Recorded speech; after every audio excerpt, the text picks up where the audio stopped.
सत श्री अकाल और नमस्कार। और आपको पिछले वीडियो में मैंने कहा था कि इस समय जो मेरा अपना जो सर्वे है वो है दिल्ली ऑटो वाले भाइयों का, क्योंकि आप सब लोग जानते हैं कि पिछले 10 सालों में अगर केजरीवाल साहब के लिए किसी ने मेहनत की है तो वो सबसे ज़्यादा ऑटो वालों ने की है। उन्होंने ऑटो वालों के लिए एक बहुत बड़ी जनसभा भी दिल्ली में बुलाई थी, मीटिंग भी की थी।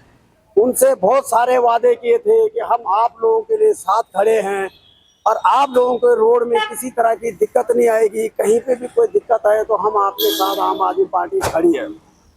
आप सब जानते हैं कि ऑटो वालों ने अपनी गाड़ी के पर्दे हटाकर आम आदमी के पार्टी के पोस्टर लगाए गाड़ियों पे और शीला दीक्षित के ऑफिस तक चले गए थे और पूरी गली गली में फ्री में प्रचार किया आम आदमी पार्टी का।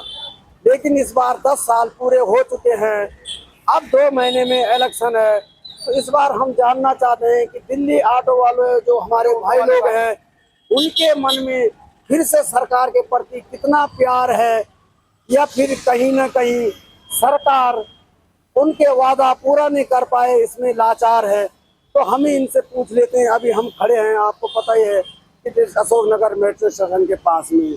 तो चाचा, सबसे पहले मैं आपसे पूछना चाहता हूँ, नमस्कार, आपका शुभ नाम?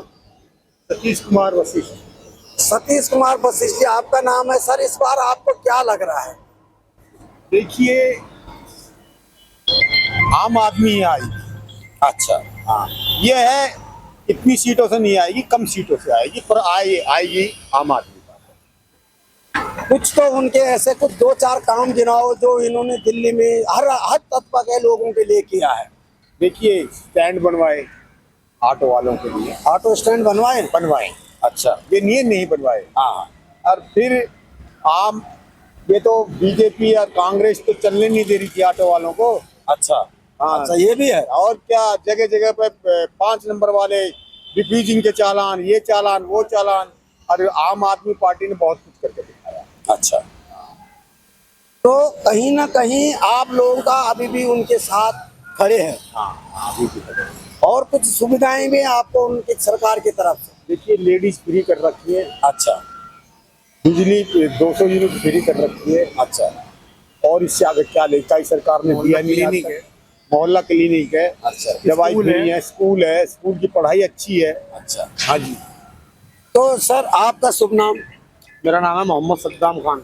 मोहम्मद सद्दाम खान साहब, आप अपने विचार रखो कि आपका क्या विचार है इस बार? मेरा विचार ये है, केजरीवाल बहुत बढ़िया है। अच्छा, केजरीवाल था, केजरीवाल है और केजरीवाल ही रहेगा। जी सर। तो उन्होंने हर तबका के लिए कुछ ना कुछ अच्छा काम किया है। एक नहीं, 50 काम अच्छे करे हैं। कोई 2-4 काम? स्कूल ले लो, अच्छा, मोहल्ला क्लिनिक ले लो। अच्छा, स्कूल के बच्चों को पहले जूते फटे रहते थे, अच्छा। बैग नहीं हुआ करते थे, अच्छा, बच्चे पढ़ते नहीं थे, अच्छा। मैडम ही नहीं आती थी स्कूल में। आज की डेट में जी। सब कुछ सही हो रहा है और सही चल रहा है। तो आपके फैमिली में से आपके बच्चे कोई सरकारी स्कूल में जाते हैं? मेरी भांजी भांजा जाते हैं। अच्छा। जी। तो किस तरह वहाँ सुविधा, वर्दी, बैग, क्या क्या उनको सुविधा मिलती है? सब कुछ सुविधा पूरी मिल रही है उनको। अच्छा, स्कूल के अंदर बैग भी है, हाँ। शूज भी हैं। अच्छा। और जैसे कि स्कूल के अंदर पढ़ाई भी है। अच्छा। मैडम पढ़ा भी रही है। अच्छा। और जैसे कि मेरे भांजी भांजा कभी 2-4 दिन नहीं जाते, हाँ। स्कूल से फोन भी आता है कि जैसे कि पहले कभी प्राइवेट से आया करता था, अब सरकारी से आता है और मेरे पास आया है। यानी अभी सरकारी स्कूल में इतनी सिक्योरिटी है कि अगर कोई बच्चा नहीं जाता है तो वो कॉल करते हैं कि आपका बच्चा क्यों नहीं आया। जी बिल्कुल ये है। रीजन पूछते हैं वो। अच्छा, जी। हाँ, पिछले महीने मेरी बहन की शादी थी, छोटी। हाँ, हाँ। वो नहीं जा पाए थे, तो फोन आया था। अच्छा। कि तुम्हारे बच्चे स्कूल क्यों नहीं आ रहे। हाँ, हाँ। हमने उनको बताया, परेशानी बताई, क्या दिक्कत, क्या प्रॉब्लम है। अच्छा। जी। तो आपको क्या लगा कि पढ़ाई में कुछ बदलाव हुआ? हुआ। अच्छा, बच्चे सही पढ़ रहे हैं। हाँ। पहले से शिक्षा अच्छी मिल रही है। अच्छा। तो आपने मोहर लगा दी पक्का की फिर रिपीट 110% केजरीवाल। अच्छा जी। तो यहाँ पे और भी भाई लोगों से भी थोड़ा विचार रखते हैं, अपने अपने विचार है। सर नमस्कार, आपका शुभ नाम? मेरा नाम मोहम्मद सलमान है। मोहम्मद सलमान साहब, आपका क्या विचार है? मेरा विचार ये है कि केजरीवाल ने ज़्यादा सारे काम अच्छे करे, लेकिन कुछ काम अच्छे नहीं करे जिससे हम सहमत नहीं है। ऑटो वाले, अच्छा, सबसे पहले नंबर पे बैटरी रिक्शा इतनी चला दी है। ये रिक्शा जा रहा है, इसका नंबर दिखाओ, उसमें नंबर प्लेट तक नहीं है। आप कुछ भी नहीं है। अब अगर ये यदि रोड पे एक्सीडेंट किसी को टक्कर मार के चला जाए तो इसे कैसे पकड़ा जाए? सबसे पहली बात। दूसरी बात, ये रिक्शा जा रहा है, इसको दिखाओ, उसका नंबर प्लेट नहीं है, दिखाओ जरा एक बार जूम करके दिखाओ, सच्चाई दिखाओ। यदि अगर कोई ट्रैफिक पुलिस वाला हमें पकड़ता है, हमारे पास अगर कोई 4 सवारी एक्स्ट्रा पैसेंजर है तो उसका चालान है 10,000 रुपए का परमिट होल्डर का, 10,000 रुपए का ड्राइवर का। यानी आपका 4 सवारी का अगर 5वां बैठ जाए तो सीधे 3 सवारी सवारी के बाद चौथी बैठ जाए। अगर 3 सवारी अलाउ है, अगर चौथी बैठ जाती है तो 10,000 रुपए का ड्राइवर का चालान है, 10,000 रुपए का गाड़ी मालिक का चालान है, टोटल चालान 20,000 रुपए का है। एक सवार एक्स्ट्रा बैठने में। एक सवारी एक्स्ट्रा। और यानी ई रिक्शा बिना और- नंबर के दौड़ रहे हैं, उनका और कुछ ई नहीं। रिक्शा दिल्ली के अंदर मधुमक्खियों की तरह घूम रहे हैं, 6 सवारी 7 सवारी बिठा के घूम रहे हैं। ये जबकि गलियों के लिए बने थे, अभी नेशनल हाईवे पे चलने लगे हैं, रोडों पे चलने लगे हैं। हर ऐसे कोई जगह नहीं है जहाँ 20 रुपए 30 रुपए में सवारी लेके जाते हैं, ऑटो में कोई बैठने को राजी नहीं है। इससे तो बहुत परेशान है। और दूसरी बात, जो बाइक टैक्सी इन्होंने करी है ना, ओला बाइक जो बाइक टैक्सी करी है, इससे तो हम और ज्यादा ये परेशान बात हकीकत है। इससे तो बहुत ज्यादा परेशान है, दिल बहुत दुखता है। और दूसरी बात, तीसरी बात ये कि ना तो हमारे लिए किसी अस्पताल के बाहर स्टैंड है, अच्छा ना किसी सरकारी स्कूल के बाहर ऑटो स्टैंड है, अच्छा। ना किसी सरकारी दफ्तर के बाहर ऑटो स्टैंड है।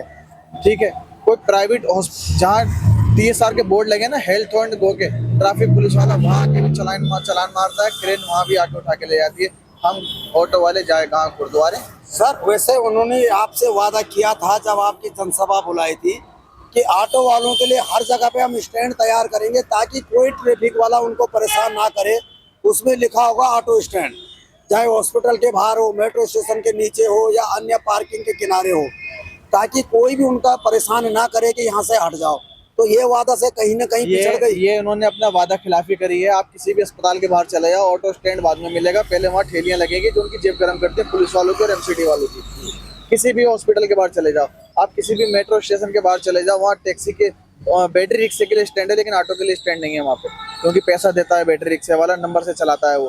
ठीक, ऑटो वाला पैसा नहीं देता, लाइसेंस लेके चलता है, 7 लाख रुपए की गाड़ी है आज के टाइम में, रोड टैक्स देता रोड है। टैक्स दे रहा है, हर चीज में टैक्स दे रहा है, CNG ले रहे हैं उस पर टैक्स दे रहे हैं, लेकिन ऑटो वाले के लिए कोई सुविधा नहीं है, रिक्शा वालों के लिए सुविधा है। तो अब हम तो इससे नाराज हैं। नहीं, वो तो सर अपनी नाराजगी जो है वो तो आपको जतानी पड़ेगी, क्योंकि आप लोगों से वादा किया था, आपने दिन रात एक की थी।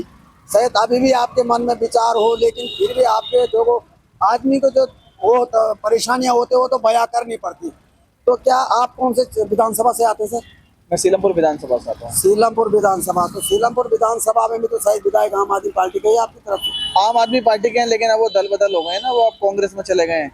जब उनको लगा कि टिकट नहीं मिला, 4-4.5 साल उन्होंने कॉलोनी में झांका नहीं, पूरे सीलमपुर विधानसभा में पानी भरा रहता था, नाले का, बच्चे स्कूल जाने के लिए परेशान थे, बहुत परेशानी हम भी गए हुए हैं। स्कूल के बाहर पानी भरा रहता था।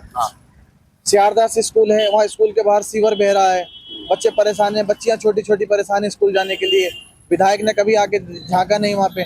कॉलोनी वाले परेशान हैं, लोगों को मंदिर जाने में दिक्कत हो रही है, मंदिर मस्जिद जाने में, नमाज पढ़ने के लिए दिक्कत हो रही है, गलियों में इतना पानी भरा हुआ है। ठीक है, तो अब जब देखा उन्होंने कि टिकट मुझे नहीं मिलेगा, वो कांग्रेस में आ गए, अब दल बदल हो गया। तो अभी अब जब वहाँ से किसके ऐसा कैसे उम्मीदवार को टिकट अभी मिला, घोषणा हुई? घोषणा हो चुकी है। चौधरी मतीन जो कांग्रेस में थे हाँ। पिछले 25 सालों से, अभी उनके बाप बेटे दोनों ने ज्वाइन किया आम आदमी पार्टी। हाँ बिल्कुल, क्या उनको टिकट भी मिल गया? चौधरी जुबैर को टिकट मिला है, इसलिए जो है अब्दुल रहमान आपके क्षेत्र से मिला भी, 11 इनकी सीटें अलाउटमेंट हो गई। हाँ, अभी जो है जो चौधरी जो जुबैर है उसको टिकट मिला है, और जो अब्दुल रहमान है उनको टिकट नहीं मिला, इसलिए वो कांग्रेस में चले गए हैं अभी। अच्छा, यानी वहाँ के जो विधायक था वो तो आम आदमी में गया और कांग्रेस वाला यहाँ आ गया। अच्छा, तो आपको क्या लग रहा है दिल्ली में, तुम्हें क्या लग रहा है? अपने जजमेंट तो आप आते जाते रहते हैं कि इस बार कुछ बदलाव हो सकता है या सरकार आएगी? देखो, सरकार बनने के बाद भी कोई फायदा नहीं है आम आदमी पार्टी का। अच्छा, रत्ती भर का भी फायदा नहीं है। और फायदे बहुत हैं। फायदे इसलिए नहीं है कि बीजेपी काम करने नहीं देती, LG को बिठा रखा है। फायदे ये हैं कि केजरीवाल जो अपने ज्यादातर वादे जो 80% पूरे कर रहे हैं, वो अपनी तरफ से पूरी कोशिश कर रहे हैं, लेकिन बाप अगर जो ऊपर सर पे बैठा हो ना, वो लेके खड़ा हो जाए तो बेटा कुछ नहीं कर सकता, बेटा वही करेगा जो बाप कहेगा। ये भी है। नहीं, कुछ लोगों का मानना यह है कि केजरीवाल साहब चाहते तो समझौता करके काम कर सकते हैं, लेकिन वो पूरे साल लड़ाई में गुजार देते, इसलिए काम नहीं होता। ऐसा भी कहीं है? अब मुझे एक बात बताओ, मुझे भूख लगी है अभी और मुझे खाना दोगे 2 दिन बाद, तो मैं तो भूखा मर जाऊंगा। केजरीवाल साहब ने विधानसभा में बिल पास किया, आज LG के पास साइन होने जा रहे हैं, कल वो 3 महीने बाद साइन होकर आ रहे हैं, और साइन भी नहीं हो रहे, वो उसमें अड़ंगा लगा देते हैं कि ये काम नहीं हो रहा। तो केजरीवाल क्या करेगा क्या इसमें? अब केजरीवाल भी अगर दोबारा जीत भी गए तो वो सीएम नहीं बन सकते, क्योंकि कोर्ट बेल पर हैं। वो कोर्ट ने उन्हें शर्त के साथ वो कर रखा है कि आप जो है आप वहाँ नहीं जा सकते, अपने सचिवालय नहीं जा सकते, कोई दफ्तर की फाइल पे साइन नहीं कर सकते, इसलिए वो मुख्यमंत्री तो रहेंगे नहीं जीतने के बाद भी। क्यों आपको लग नहीं रहा है कि अगर जीत भी गए तो मुख्यमंत्री पद पे नहीं बैठ सकते? नहीं बैठेंगे ना, वो कोर्ट का शर्त है ना। अच्छा, बेल पे बाहर हैं वो भी बरी थोड़ी हुए हैं अभी। तो सबूत में तो कुछ नहीं पेश हुआ है ना अभी तो। सरकार किसकी चल रही है? बीजेपी की। केंद्र में सरकार बीजेपी की, जो वो बीजेपी चाहेगी वही होगा। एलजी किसका? बीजेपी का। और जो जितने भी ऑफिसर हैं, जो पोस्टिंग और ट्रांसफर की जो है जितने भी है, सुप्रीम कोर्ट ने कहा था कि केंद्र सरकार, राज्य सरकार की जिम्मेदारी है, राज्य सरकार करेगी। लेकिन रातों रात ऑर्डिनेंस लाए और पास करवाया उसको विधानसभा में, राज्यसभा में और लोकसभा में पास करवाया उसको। उस ताकत वापसी छीन ली गई। वो वापसी ताकत किसके पास चली गई? एलजी के पास। तो दिल्ली का मुखिया कौन? एलजी। क्योंकि अब सरकार के हाथ में तो किसी को सरकारी नौकरी देना भी नहीं रह गई दिल्ली में। मैं तो कहता हूँ ये दिल्ली में जो है ना, सरकार एक तरह से खत्म ही कर दी जाए, एलजी ही लगा दिया जाए बस। सिर्फ एलजी। दिल्ली का बॉस एलजी, दिल्ली का बॉस एलजी, जगह जगह पोस्टर लगवा दो, दिल्ली का बॉस एलजी। केजरीवाल तो बेकार है, हम तो जनता को पागल बना रहे हैं, बेकार में पैसा लूट रहे हैं जनता का, वोटिंग करवा रहे हैं, ये सब बेकार की बातें, टाइम खराब कर रहे हैं और कुछ नहीं है। हाँ, चलो सर चलो। अच्छा, तो आपको ये लग रहा है कि अगर सरकार आ भी जाए तो विकास दिल्ली का होना बहुत मुश्किल है? बहुत मुश्किल है। और देखो केजरीवाल ने बहुत काम करा है, हाँ, ये नहीं कि केजरीवाल ने काम नहीं करा। जितने फ्लाईओवर, बहुत फ्लाईओवर बनवा दिए, रोड भी बहुत अच्छे हैं, इंफ्रास्ट्रक्चर, और क्या नाम है, स्कूल पे तो खैर बेहिसाब काम करा है उन्होंने। अच्छा, आप हॉस्पिटल, सरकारी हॉस्पिटल का भी यूज किया? नहीं, जरूरत नहीं पड़ती। नहीं पड़ी, इंशाल्लाह ना पड़े जरूर। हम तो चाहते ना पड़े किसी को, भगवान ना जरूरत पड़ती नहीं। अल्लाह अल्हम्दुलिल्लाह जो है घर के वैसे गली में डॉक्टर सबसे दवाई ले लेते हैं, ठीक हो जाते हैं। और भविष्य में मैं नहीं चाहता कि किसी को भी अस्पताल का या कोर्ट का या थाने का मुंह दिखाए तो किसी को भी। लेकिन आपके जो मन में अपनी जो विचार है उससे ये है कि हो सकता है दिल्ली में इस बार कुछ डगमगा जाए सरकार। अगर सरकार आती भी है तो विकास में कहीं ना कहीं अड़ंगा लगा रहेगा। 101% लगा रहेगा। और अब जितना हुआ है ना, अगर दोबारा से आम आदमी पार्टी आ गई ना, इससे ज्यादा अड़ंगा लगेगा। इससे ज्यादा लगेगा। यानी दिल्ली की जो हालात हैं वो सुधार माने में तो वो डगमगा ही सकते हैं। बिल्कुल बिल्कुल। और दूसरी बात, जो IMCD में जो है ना, काम नहीं हो पा रहा है। एमसीडी में तो सच में कहीं नहीं काम हो ही नहीं पा रहा है, क्योंकि देखो जीते जो मेजोरिटी है वो आम आदमी पार्टी के पास है, और जो मेयर भी आम आदमी पार्टी का है, लेकिन जो कमिश्नर जो है वो बीजेपी का है। अच्छा, अभी वोटिंग के दौरान भी उन्होंने रातों रात, अभी ये थोड़ी होता है कि रातों रात आप विधानसभा में या सिविक सेंटर में आप रातों रात मीटिंग कर दो कि जी आप सुबह वोटिंग होनी है। ऐसे कैसे वोटिंग हो जाएगी? मेजोरिटी आम आदमी पार्टी के पास है, लेकिन जो कमिश्नर जो है, जो बिल पास करेगा, मेयर की कोई औकात नहीं है, मेयर की कोई हैसियत नहीं है, सिर्फ नाम की मेयर है। अच्छा, जब तक प्रोजाइडिंग ऑफिसर पार्टी का ना हो, पक्ष का ना हो, जिस पार्टी का मेयर है उस पार्टी का कहीं ना कहीं अड़ंगा लगा रहेगा। बिल्कुल अड़ंगा रहेगा। तो नवाज साहब, आपको ये लग रहा है कि अगर लोगों के मन में कहीं ना कहीं ये भ्रम फैल गया है कि अगर हम सरकार दोबारा लाते हैं तो दिल्ली की स्थिति में कोई सुधार होने वाला नहीं है, फिर इनके 5 साल एलजी लड़ाई इसी में निकल जाएगा और दिल्ली के और जो दशा खराब होती जाएगी? बिल्कुल बिल्कुल, यही है। तो आपको ये लग रहा है कि कहीं ना कहीं हो सकता है इस बार दिल्ली में सरकार डगमगा भी सकती है या आ भी सकती है? डगमगाने के चांसेस, अच्छा 50-50 मानो। 50-50। कांग्रेस की कोई वो नहीं है, कांग्रेस अच्छा, नहीं आएगी। यानी आपको लग रहा है आम आदमी या बीजेपी बस। यानी आपको ये लग गया जो फाइट है वो दो ही पार्टियों के बीच में है, कांग्रेस और बीजेपी की। बस।